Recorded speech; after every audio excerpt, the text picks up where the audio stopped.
Les vraies voix sur Sud Radio, c'est notre grand débat avec Caroline Pilastre, Corinne Tapiro, Philippe Bouriaki. C'est le grand débat des vraies voix. François Bayrou craint la crise la plus grave durant la guerre et appelle à un immense effort national. Est-ce que vous êtes prêts?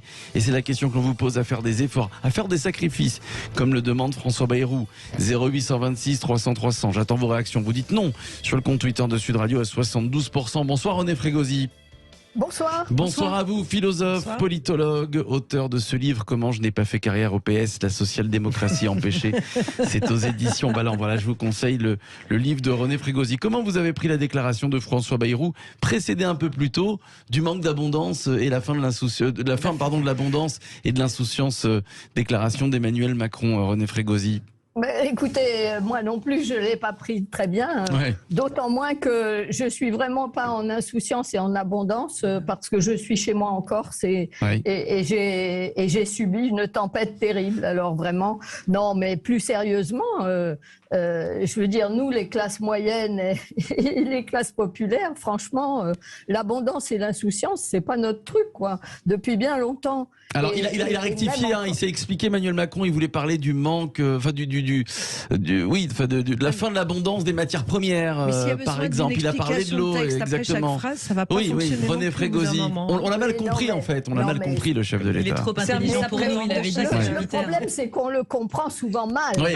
Alors, je veux dire, pour quelqu'un d'intelligent et de cultivé comme lui, c'est quand même dommage. Ouais. Mais c'est un nouveau signe, effectivement, de son inculture politique, en fait, et de son manque d'habileté politique. Il dort peu, Emmanuel Macron, c'est un insomniaque. Peut-être qu'il manque de sommeil. Peut-être ça aussi. Non, mais au-delà de ça, je pense que c'est dû à Alors, une on méconnaissance. vous entend pas très bien, René Frégosi. Il y a un petit problème de connexion. On vous rappelle dans quelques instants, René Frégosi, qui est en Corse, je le rappelle. Philippe Bouriaki, il est alarmiste ou pas, François Bayrou? Non, je pense qu'il a raison de nous prévenir de ce qui va arriver. Mais là où il commet un impair, c'est qu'effectivement, ceux qui souffrent depuis tant d'années, on est déjà en restriction. On sait qu'il faut se serrer la ceinture. Alors, moi, j'en parle avec légèreté parce que j'ai pas ce problème. Je suis un tout petit peu au-dessus, mais je commence à le ressentir sur pas mal de choses. Et donc, je commence à faire un petit peu moins de resto, un petit peu moins de sorties. Ouais. Mais vraiment un petit peu moins. Mais faire des sacrifices. Ouais, parce que j'ai pas le choix. Moi, j'ai envie de consommer, j'ai envie de faire vivre les théâtres, j'ai envie de faire vivre les restaurateurs, les cinémas, les clubs de loisirs.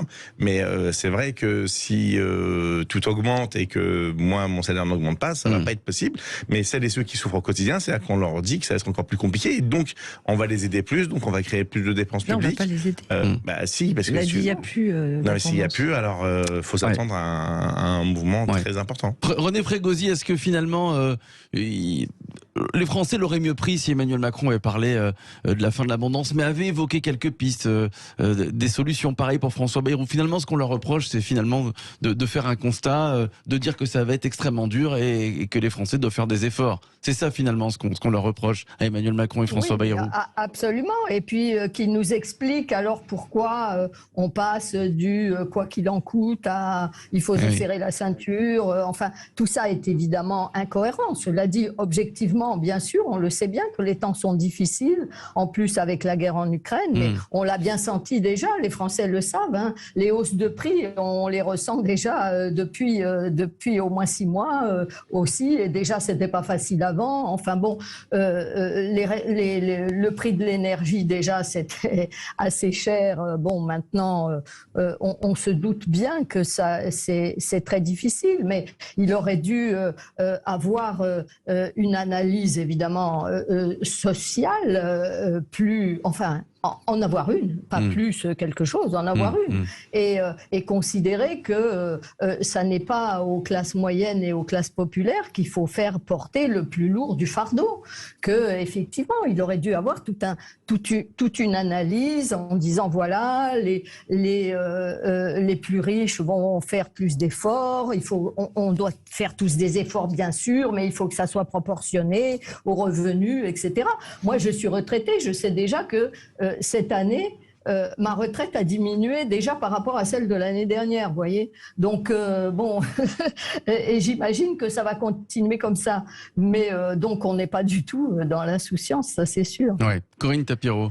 Moi, je suis très inquiète de ce discours qui s'articule autour de la notion de sacrifice, qui appellerait à cette espèce de d'histoire passée qu'on n'a pas vécue. Donc, je suis toujours un petit peu gênée. Il faut résister. Tu vois, tous ces mots qui appartiennent au passé de la Seconde Guerre mondiale sont extrêmement gênants. D'abord parce qu'ils couvrent aucune réalité politique aujourd'hui.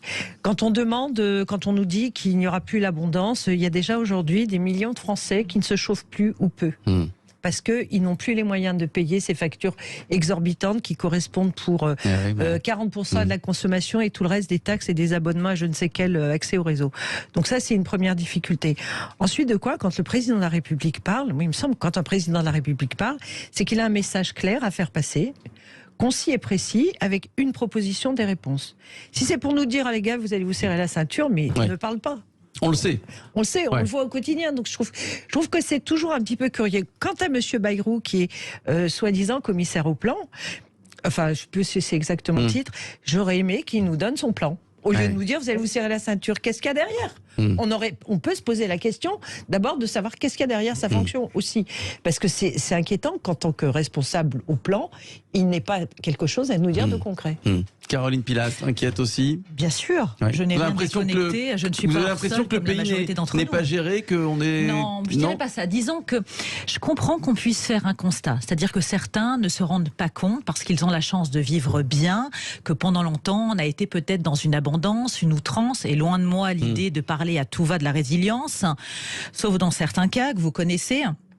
Mais vous le rappeliez, Philippe et Corinne, vous avez 10 millions de Français qui sont sous le seuil de pauvreté, qui subissent déjà, par la force des choses, la sobriété énergétique, qui ont du mal à s'alimenter, qui vont au resto du cœur. On sait que pendant la période de la Covid, il y a eu 1 million de pauvres supplémentaires, à tout âge confondu, qui poussaient les portes des épiceries solidaires et voilà, des restos, du secours catholique, populaire. Un Français sur 2 n'est pas parti en vacances cet été. Donc ça, on le sait, on enfonce des portes ouvertes. Et plus ça va aller, plus malheureusement on va être dans un déclin, puisque c'est un déclin qui est mondial, avec, comme on le disait, la guerre en Ukraine, l'inflation, le pouvoir d'achat, mais aussi la crise alimentaire en Afrique, qui va mener certainement à une famine. Donc tout ça réuni, forcément, nous impacte. Il n'y a qu'à aller à notre niveau au supermarché pour voir à quel point tout a flambé au niveau alimentaire, mais aussi dans le domaine de l'habillement et aussi dans les factures de gaz, d'électricité, de carburant. Donc moi, je m'inquiète énormément pour la suite. On sait tous qu'on va vivre une année très difficile, qu'il faudra faire des efforts, mais on n'a pas le choix. Et on nous parle de coupure de gaz, d'électricité. Sans doute, ça va venir peut-être plus tôt que prévu si on a un hiver rude. Tout ça, on le sait. Mais une fois qu'on a posé le constat, qu'est-ce qu'on fait? Philippe Bouriaki, vous n'avez pas l'assentiment, et je vais poser la même question à René Frégosi, que finalement Emmanuel Macron se cache derrière la crise en Ukraine, derrière l'inflation, et causée en partie par la crise en Ukraine, pour dire, bah voilà, il y a une tempête, il faut attendre que ça se passe, il faut faire des efforts. Est-ce que vous ne pensez pas qu'Emmanuel Macron, finalement, voilà, comme on se cacherait un peu derrière une vague, où finalement on sait qu'elle va devoir s'écraser sur la plage et qu'on n'a pas le choix? Emmanuel Macron est un communicant. Et il est le président de la Startup Nation.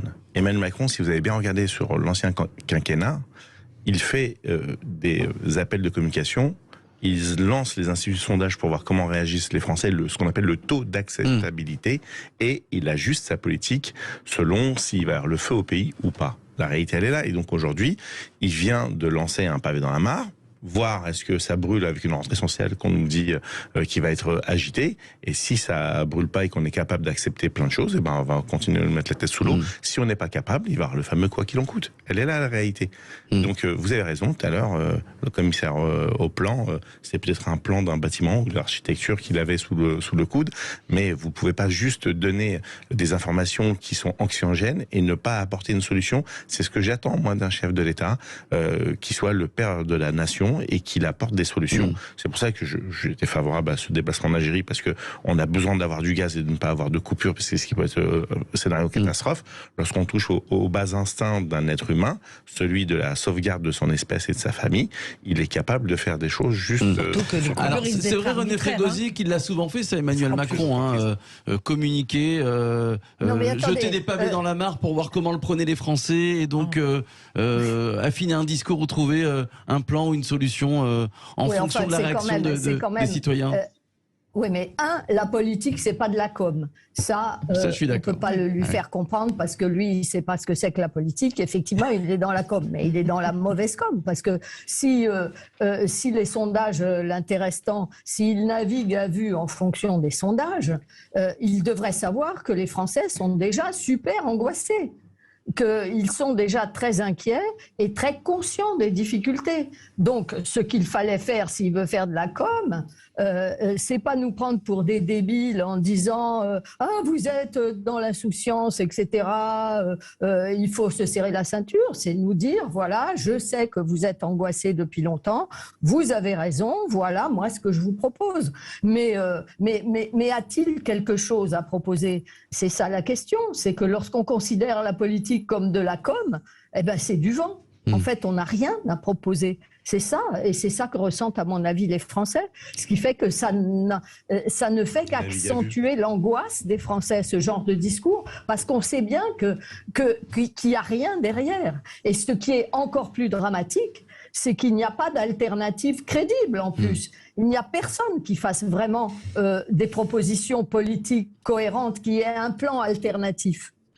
Corinne Tapireau, vous voulez rajouter? Madame Frégosi, vous ne pensez pas que le fait que ce deuxième mandat, quelque part, soit sans enjeu, puisqu'il n'y a pas d'élection derrière, va l'amener à faire des déclarations comme celle-là, avec une absence de projection ou de prospective politique ou économique? Moi, je trouve ça très inquiétant. Le fait qu'on puisse être dans un mandat en se disant, bon, il n'y a pas d'enjeu de réélection, je peux faire ce que je veux, j'y vais nonchalamment, on lance des ballons d'essai. Moi, j'ai peur que ça n'aille pas au bout.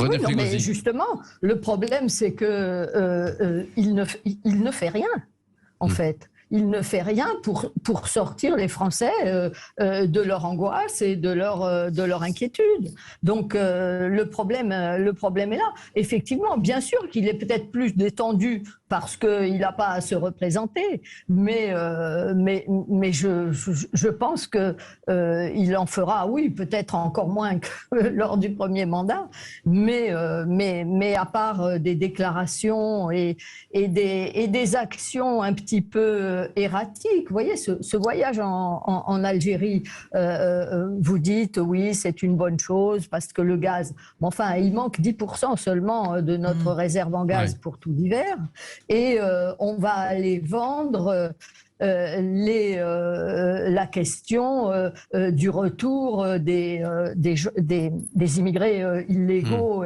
et délictueux qu'on voudrait renvoyer en Algérie. On va mettre ça sous la table. Pour quel gain? Enfin, donc vraiment, non, moi je trouve que... Attendons René Frégosi. Non, mais c'est vrai que c'est anxiogène sur la question du pouvoir d'achat et du dérèglement climatique. Parce que, en dehors de la question de l'insécurité et de l'immigration, qui m'importe comme une majorité d'entre nous, il y a aussi ces deux sujets qui sont très anxiogènes. Allez, on va poursuivre le débat dans un instant. René Frégosi, si vous le voulez bien, vous restez avec nous. François Bayrou, qui craint la crise la plus grave durant la guerre et qui appelle à un immense effort national. Est-ce que vous le trouvez trop alarmiste, François Bayrou? Est-ce que vous êtes prêt à faire des sacrifices, des efforts? Vous votez, vous nous appelez au 0826 300 300. Marie, qui nous appelle du Gard, sera avec nous dans quelques instants. Les vraies voix Sud Radio, 17h-19h, Philippe Rossi. Retour des vraies voix sur Sud Radio, dernière partie. Caroline Pilastre, Corinne Tapireau, Philippe Bouriaki ce soir, René Frégosi qui est avec nous, philosophe, politologue, auteur de ce livre « Comment je n'ai pas fait carrière au PS, la social-démocratie empêchée ». C'est aux éditions Ballant. Et cette question qu'on vous pose, est-ce que vous êtes prêt à faire des sacrifices comme le demande François Bayrou? Est-ce qu'il est trop alarmiste, le commissaire au plan, qui craint la crise la plus grave durant la guerre et qui appelle à un immense effort national? Vous votez et vous nous appelez au 0826 300 300. Bonsoir ma chère Marie. Bonsoir. Bonsoir, vous nous appelez du Gard. Comment allez-vous, Marie? Très très bien. Bon. Très bien. Alors, alarmiste, François Bayrou? Oui, comme le président. Alors ils sont tellement alarmistes qu'à mon avis, ils doivent connaître l'ampleur du désastre qui va arriver. Oui. Donc s'ils en connaissent l'ampleur, qu'ils en parlent. Et qu'ils nous disent exactement comment ils vont réagir. Parce que des sacrifices, enfin surtout dans la population, disons, moyenne, et des sacrifices, on en fait déjà depuis une année. Les prix, ils ont augmenté, non pas il y a 2-3 mois, les prix, ils ont commencé à augmenter la fin de l'été dernier. Je m'en suis aperçue, moi j'en parlais, je disais mais les prix, ils n'arrêtent pas d'augmenter. Et puis voilà, et ça continue, ça continue. Les sacrifices, on en fait déjà depuis presque un an. Il va falloir en faire sûrement encore beaucoup, puisque ne serait-ce que Bruno Le Maire, le ministre de l'économie, alors ça personne n'en a parlé, mais il l'a dit, l'inflation, il va falloir faire avec jusqu'à mi-2023, voilà, pendant encore 7-8 mois. Donc on est au fait et on est au courant. Ouais. Ben voilà, quelque part, ils sont au courant de l'ampleur que ça va prendre. Qu'est-ce qu'ils attendent pour en parler? Et puis, à force de crier au feu, il faut bien qu'ils aient mis des garde-fous. Il faut qu'ils en parlent. Qu'est-ce que vous attendez, par exemple, vous, d'Emmanuel Macron? Il a lancé que la loi sur le pouvoir d'achat a été votée. Est-ce que c'est une vraie solution, ça? Est-ce que c'est un petit pansement? Est-ce que c'est rien du tout, comme d'habitude. Il fait reculer. Il donne des petites choses, mais ça sert à rien. Ça sert à rien. On va contre le mur. Et moi, j'ai jamais voté pour Macron. Il m'a toujours fait peur. J'ai toujours fait peur, même la première fois qu'il est passé, j'ai jamais compris qu'on ait fait confiance. Alors il parle très bien sûr, mais derrière c'est vide. C'est vide. Alors on dit il faut faire ça, il donne de l'argent, d'où sort cet argent? On est le pays, honnêtement, où on est le plus taxé. Mais cet argent, il va où? La médecine, ça va pas, l'hôpital, ça va pas, l'école, ça va pas. Il n'y a rien qui va en France. Pour se faire soigner, c'est terrible. Et où va cet argent? René Frégosi, est-ce que finalement il a une vraie marge de manœuvre, Emmanuel Macron? Écoutez, déjà, s'il avait un projet, après, il verrait quelle est sa marge de manœuvre. Donc, au moins qu'il nous annonce ce qu'il voudrait faire. Et puis ensuite, voir un peu comment négocier avec les partenaires sociaux, avec les partenaires à l'international, etc. Mais il faut avoir un objectif. Le problème, c'est qu'on ne connaît pas son objectif. Sinon, que la crise écologique soit là, on le sait. Je veux dire, ô combien, avec les tornades tropicales en Méditerranée, et le réchauffement climatique, on le vit, on le sait. La guerre en Ukraine, je veux dire, tous les jours, on en parle à la télé pendant des heures et des heures. Donc, les Français doivent le savoir quand même, ce qui se passe, et les répercussions sur l'économie. Donc, ce qu'on voudrait, c'est son projet, ses objectifs, mais ça, on ne les a pas depuis déjà le premier quinquennat. On ne connaît pas son analyse politique, son analyse sociale, qui va porter les plus gros efforts qu'on nous demande.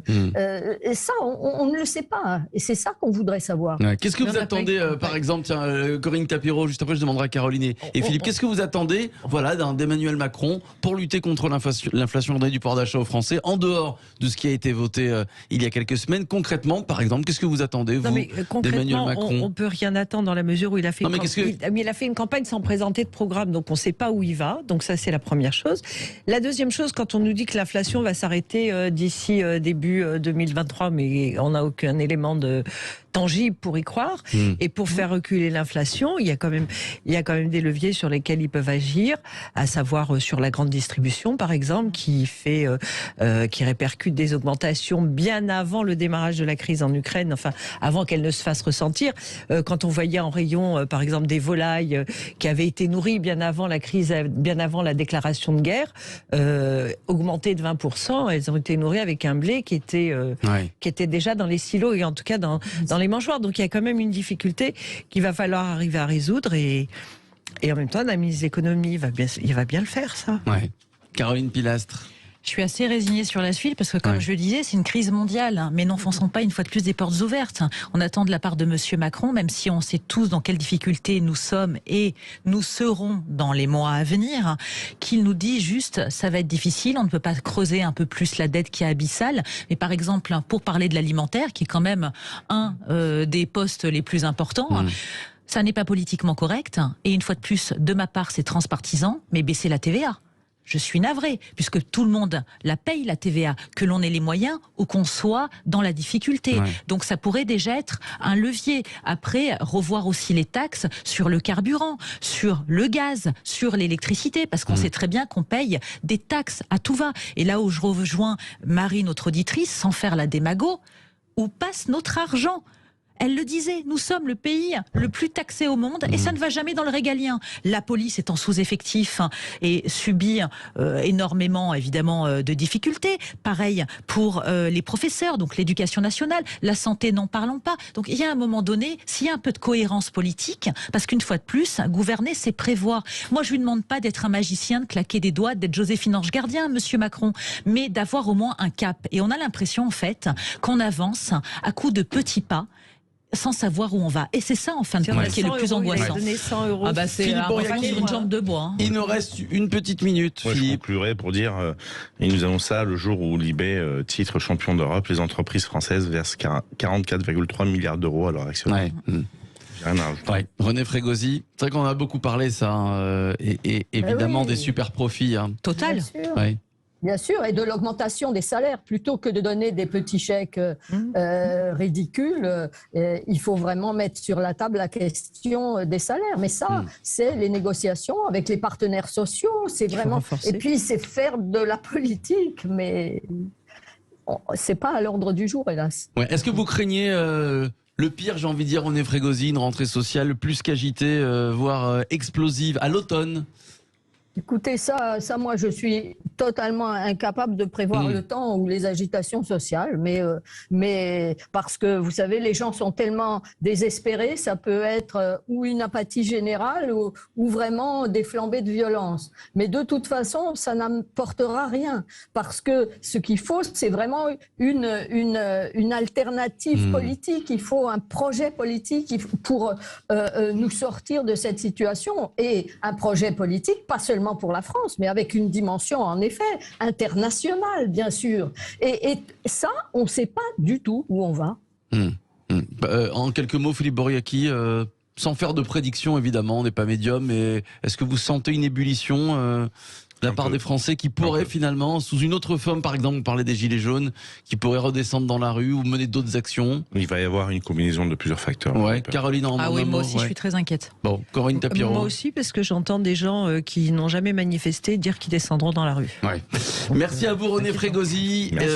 Merci à vous. Depuis la Corse, à bientôt, René, philosophe, politologue, auteur de ce livre « Comment je n'ai pas fait carrière au Parti Socialiste, la social-démocratie empêchée ». C'est aux éditions Balland. Dans quelques instants, les débats du jour. Alors moi, c'est ma dernière ce soir, puisque je ne présenterai plus les vraies voix à partir de la semaine prochaine. Ce sera Philippe David avec Cécile de Minibus. Vous allez voir, ce sera vraiment très bien avec d'autres chroniqueurs. Je m'éclipse, voilà, un petit peu de l'antenne. Alors je reste sur Sud Radio, évidemment. Je serai en coulisses. J'aimerais remercier, alors évidemment, la direction de m'avoir donné cette chance de présenter les vraies voix et de rentrer dans cette aventure formidable.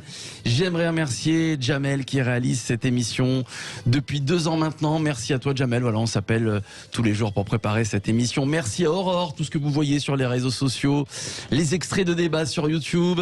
C'est Aurore, voilà, qui est derrière son petit ordinateur. Merci à toi, Aurore. Merci aux vraies voix. Merci à vous, Caroline Pilastre, Corinne Tapiro, Philippe Boriaki. Merci à toi. Merci à l'ensemble des chroniqueurs. Je ne vais pas citer tout le monde, mais voilà.